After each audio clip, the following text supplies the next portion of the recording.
nous allons avoir 3 toucans, dont un, les ailes déployées, qui arrive, qui se pose, et un couple déjà en place.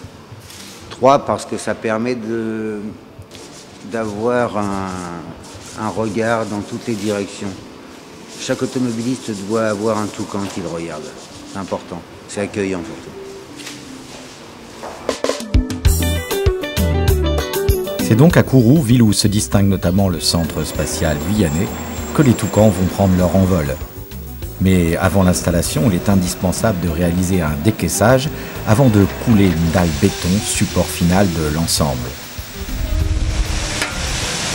Cette pose réalisée en une journée demande aussi pour l'artiste de bien vérifier l'orientation de la sculpture afin de s'assurer du meilleur effet.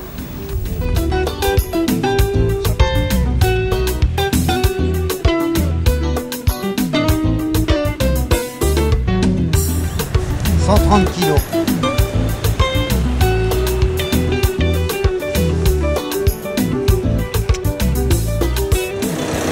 Ça se présente bien. On voit la très grande racine sortir des 12 mètres de container.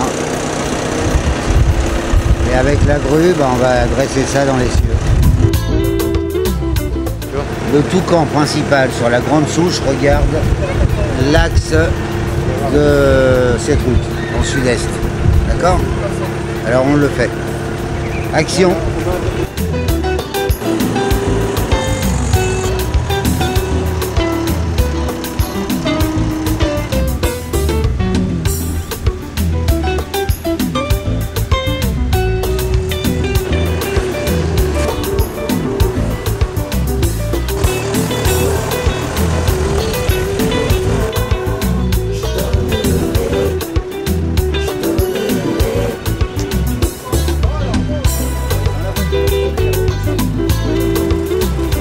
Puis, mets-toi là, voilà.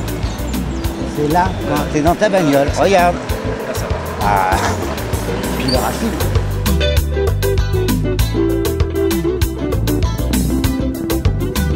Une fois l'œuvre fixée, le rendu est magique, comme le souligne Lynn Nettard, déléguée à la culture de la ville de Kourou.